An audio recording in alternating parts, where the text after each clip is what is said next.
Let's be clear from the start. Kindness, by itself, is not enough to survive in this world. If you think being a good person is enough to achieve success, you're living in a fantasy. And the worst part is that you know it, even though you refuse to accept it. How many times have you felt like others are walking all over you? How many times have you done the right thing, and, instead of receiving recognition, you've been ignored, or even worse, used?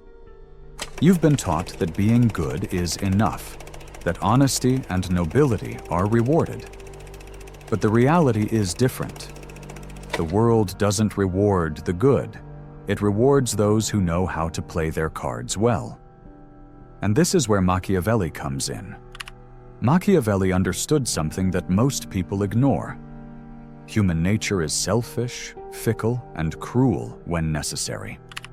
In The Prince, he made it clear that virtue without cunning is a weakness, that goodness without strategy is a trap. And now tell me, how many times have you fallen into that trap? Think about those you admire, those who have achieved great things. Do you think they got there only with good intentions? No. They got there because they knew how to move in the shadows when necessary, because they understood that morality is not an obstacle, but a tool. Knowing when to show it and when to hide it is the difference between being a player and being a pawn. The problem is not that you are good. The problem is that you don't know how to protect yourself. You believe that others are playing by the same rules as you, but that's not the case. The world is full of predators disguised as friends, of opportunists who can spot naivete from miles away. And you, without realizing it, have been the perfect target. This is where Machiavelli offers you an alternative. Intelligent kindness. It's not about becoming a villain. It's not about betraying your principles. It's about understanding that kindness must be accompanied by a deep understanding of reality. It's about learning to read people, to foresee their intentions, to know when to trust and when to keep your guard up. Machiavelli said that it is better to be feared than loved if you cannot be both. And you, what have you chosen? Surely you've chosen to be loved, to be accepted, to be seen as harmless. But tell me, what have you gained from that? Not respect, not power. What you've gained is that others know they can use you without consequences. Because kindness without strength doesn't inspire admiration, it inspires pity. Don't get confused. I'm not telling you to stop being good. I'm telling you to learn how to be good without being naive. Understand that the world doesn't reward the just, it rewards the shrewd. That true virtue is not submission, but the ability to balance ethics with pragmatism. Machiavelli taught that image is everything. It's not only about what you are, but also about what others perceive you to be. If you give the impression of being weak, they will treat you as weak. If you give the impression of being strong, they will treat you with respect. How many times have you allowed others to disrespect you out of fear of losing their approval? How many times have you stayed silent to avoid conflict, only to realize that this makes you lose more than you gain? It's not about being cruel, it's about being strategic. The key is knowing when to act, when to speak, when to retreat, and when to attack. Kindness is an advantage when used correctly, but if you let it go unchecked, it becomes your worst enemy. The mistake of many good people is thinking that the world values purity of heart. It doesn't. The world values power, security, the ability to make tough decisions. Kindness is only respected when it's accompanied by authority. If you don't have power, your kindness is irrelevant. Machiavelli would tell you not to be a lamb in a world of wolves, not to let your morality turn you into a slave. True virtue is not submission, it's intelligence. It's not about passively adapting, but about shaping the environment to your favor. Think about it. How much longer will you let the world walk all over you? How much longer will you be a victim of your own naivete? I'm not telling you to stop being good. I'm telling you to start being good in a way that benefits you. Learn to move in the shadows when necessary. Know when to smile and when to show your teeth. Because the world isn't fair, but you can learn to play by its rules and still remain true to yourself. Machiavelli didn't write The Prince to teach you to be evil. He wrote it to teach you how to survive. And now tell me, are you going to keep living in the illusion that kindness is enough? Or are you going to start applying true intelligence? And here comes a concept that very few understand. The perception of power. It's not enough to be strong. You have to appear strong. It's not enough to have intelligence. You have to project it.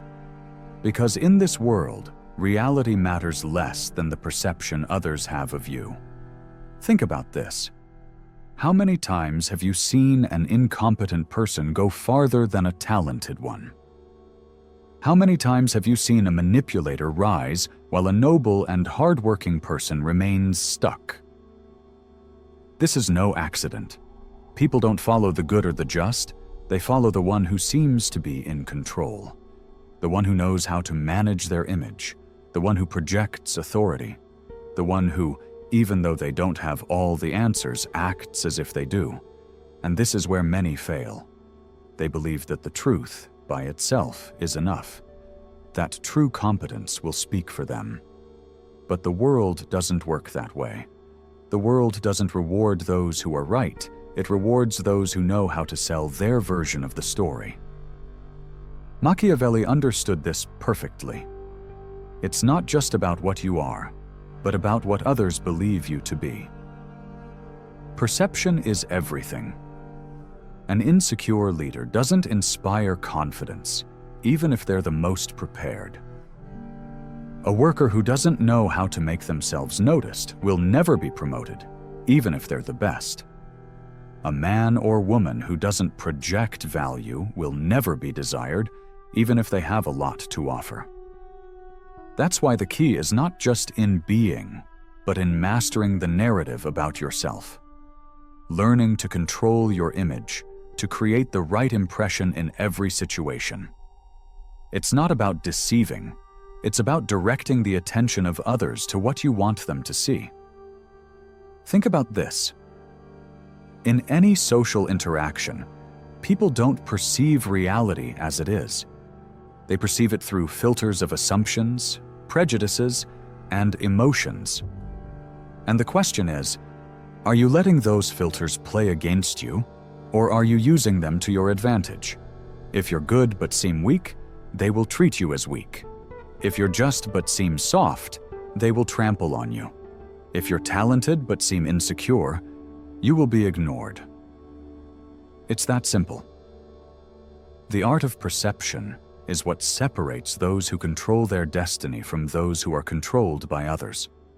And here we enter a darker but necessary area: the control of information. Have you ever wondered why the most powerful always seem to know something that others don't?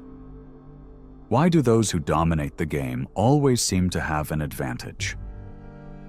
The answer is simple: because they know when to speak and when to stay silent. Naive people believe that absolute honesty is a virtue, that always saying what they think and sharing everything they know is the right thing to do. But in reality, information is power, and you can't give away power without consequences. Machiavelli said that a prince must know how to hide their true intentions, not because they should be a liar, but because in a world where everyone seeks an advantage, the one who reveals too much becomes vulnerable. Learn to control what you share, to say only what's necessary and nothing more. To maintain a certain mystery, to make people wonder what you really think. Because the moment you become completely predictable, the moment others can anticipate every move you make, you lose any strategic advantage you might have had. The greatest players in history, in politics, business, art, or any field, understood this. Strategic silence is as powerful as speech. Think of someone you admire, someone with real influence. Are they someone who says everything, who exposes themselves completely, or someone who always leaves something in the shadows, who always has a hidden card? The problem with many is that they confuse transparency with weakness. They believe that if they don't reveal everything, they are being dishonest. But it's not about lying, it's about controlling the flow of information to your advantage. Think about this. How many times have you spoken too much and it has hurt you? How many times have you trusted the wrong person, revealing something that later turned against you? How many times have you given explanations that no one asked for, just to justify yourself to people who didn't even deserve it? Power is not in speaking more. Power is in knowing when to speak and when to stay silent. And here comes the big lesson that almost nobody applies. The one who speaks the least, the one who explains the least, is the one who commands the most respect. Why? Because silence creates uncertainty. Uncertainty creates curiosity, and curiosity gives power. If you always say what you think without a filter, people will lose interest. If you always explain your actions, people will assume you need to justify yourself. But when you only speak when necessary, when you choose your words carefully, when you leave room for interpretation, people will start paying attention to you for real. And here comes another fundamental concept: the art of unpredictability. Predictable people are easy to manipulate. If you always act the same way, if you're always predictable in your responses, emotions, and decisions, others will be able to anticipate you. They will be able to use you. But when you're unpredictable, when people are never sure of what your next move will be, you become dangerous. And when you're dangerous, they respect you. Machiavelli understood this better than anyone. A leader who can be read like an open book is a weak leader. But a leader who maintains a certain level of mystery, who changes when necessary, who never lets others label them, that is the leader who stays in power. And now, the question is, do you want to keep being an open book that anyone can read, manipulate, and take advantage of?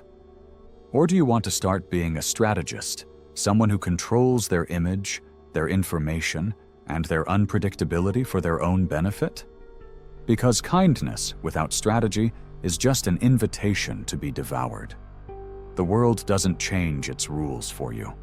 So learn to play with the rules that really exist, not the ones you've been made to believe.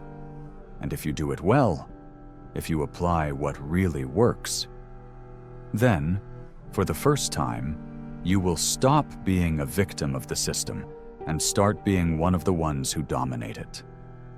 But here comes the most interesting part: the art of strategic distance. Many believe that the key to power is to always be present, to be omnipresent, to make yourself noticed at every moment. But the reality is different. The one who is too available loses their value. Scarcity creates desire, absence creates impact. Think about this. Why do certain people generate more respect just by being present, while others, no matter how hard they try, never seem to impose authority? The difference lies in the perception of their value. Machiavelli said that a prince should avoid becoming too accessible, not because they should disdain their people, but because excessive familiarity destroys respect. When you're always there, when you give without measure, people start taking your presence, your effort, your generosity for granted. And this doesn't just apply to politics or power, it applies to relationships, work, life itself. When you give too much, you become disposable. When you're always available, you become a resource, not a person of value.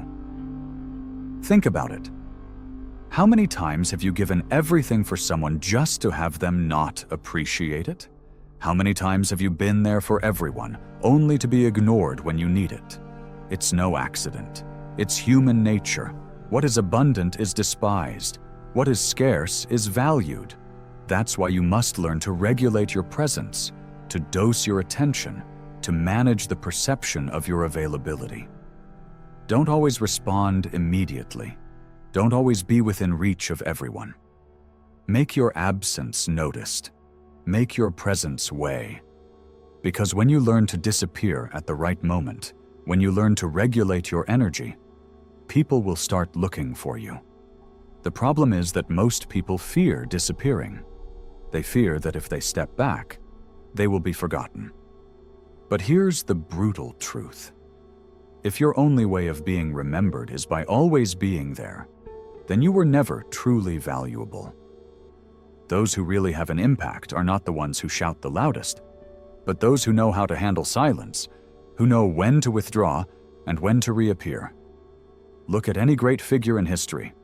The real players are not everywhere. They don't wear themselves out in every battle. They show up when it really matters. And when they do, everyone pays attention. And this brings us to another key point: emotional control as a tool of power. Here is where most people fail. People believe that control is based on strength, on aggressiveness, on imposing themselves with a loud voice and clenched fists. But true mastery, the one Machiavelli understood better than anyone, is in the absolute control of emotions. Because the one who loses control, the one who reacts impulsively, the one who is carried away by anger or anxiety, becomes predictable, manipulable, and weak. Think about the last time someone made you lose your cool. The moment you got angry, the moment you reacted without thinking. Who had the power in that situation? It wasn't you. It was the other person, the one who threw you off balance, the one who provoked your reaction. Because the one who controls your emotion controls your actions. And here is the key. The one who can't be provoked, the one who maintains their center no matter what happens, that is the one who truly has power. It doesn't matter if it's in a discussion, in a negotiation, in a relationship, or in any social interaction. The one who maintains emotional control always wins. Because the one who controls their emotions controls the perception others have of them. Machiavelli made it clear. A prudent man must act at all times with coldness and calculation. It's not about not feeling, it's about not being a slave to what you feel. It's not about being a reactive animal that anyone can manipulate. And if you apply this correctly, you become impenetrable. Others may try to get under your skin, they may try to provoke you, but if they can't move your center, if they can't predict how you'll react, they lose control over you. Here's the truth. Those who really dominate the game are not the strongest. They are the ones who remain calm while everyone else loses their head. And this leads us to the final key point: the power of strategic patience. Most people want immediate results. They want success now, respect now, power now. But what Machiavelli taught, what the great players in history have applied time and time again, is that true power does not belong to those who act impulsively, but to those who know how to wait for the perfect moment to move. The world is full of people who rush, who act without thinking, who make decisions without considering the long-term consequences. But those who really control the game know how to wait, they know how to observe, they know how to calculate. Think of a hunter. They don't shoot at the first movement. They observe, measure the distance, wait for their prey to be in the exact position. Only when the moment is right do they strike. This is the game of power. It's not always the one who moves first that wins. It's the one who moves at the right moment. Machiavelli said that fortune favors those who know how to adapt to circumstances. It's not about running in every direction. It's about knowing when to accelerate and when to slow down. Mediocre people act on impulse. Strategists wait for their opportunity. And now I ask you, are you one of those who rush in without thinking, or one of those who waits for their moment to strike with surgical precision? Because in this world, power does not belong to the fastest. It belongs to the smartest, to those who know how to handle perception, information, distance, emotional control, and strategic patience. And if you apply all of this, you will stop being a victim of the game and start being a true player. The world will remain ruthless, but now you will know how to play by its rules. But here comes what truly makes the difference between those who just survive and those who dominate their destiny: the ability to become an anomaly in the system. Because now you know. Now you understand that kindness alone isn't enough, that perception is everything, that emotional control is a tool of power, that strategic patience beats impulsiveness, and that scarcity increases your value. But what good is all of this if you keep acting like everyone else has until now? If you want different results, you must become someone who doesn't conform to the traditional rules. Not in the sense of breaking them without purpose, but in the sense of rewriting the script. The problem with most people is that they think within the limits that have been imposed on them. They follow the same patterns, they react as expected, they move within what is acceptable or expected. But those who truly leave a mark, those who change the game to their advantage, are the ones who dare to be unpredictable, to play with new rules, to do what no one expected. And here's the big secret. The world is designed to devour those who conform. If you do the same as the rest, you will get the same results as the rest. And that means mediocrity. That means being another forgotten name in the endless flow of time. The only way to win is to step out of the mold. Be the one who acts differently, the one who doesn't react as others expect, the one who always has a hidden card, the one who is never completely understood or anticipated. Be the one who, when they speak, people listen because their word is not cheap. When you learn this, something changes within you. You realize that you were never weak. You were simply not playing with the right strategy. You realize that people haven't been ignoring you because you're not worth it, but because you never knew how to project your value. But now you know. And knowing this is dangerous, because the moment you apply it, there's no turning back. The moment you start controlling your presence, your image, managing information as a tool, using silence as a weapon, you will start noticing how the world reacts differently to you. The people who used to ignore you will start paying attention to you. Those who used to underestimate you will begin to wonder what changed in you. Those who used to manipulate you will begin to fear making a move against you, because you are no longer the same. Now you are someone who understands how the game board works. And here comes the most important decision. Are you going to apply this, or are you going to return to ignorance? Because what separates those who thrive from those who fall behind is not knowledge, it's action. You can stay here, with this information floating in your head as an interesting but harmless idea, or you can start implementing it. The choice is yours. But I warn you of something. If you go backward, if you keep acting as you did before, you will do so with the awareness that you're choosing to be invisible. You're choosing to remain ignored. Or you can start changing now. Small movements, small trials. Apply some mystery in your interactions. Control your urge to speak too much. Respond calmly instead of reacting emotionally. Retreat at the right moment. Observe silently instead of rushing in without strategy. Small actions that over time change the perception others have of you.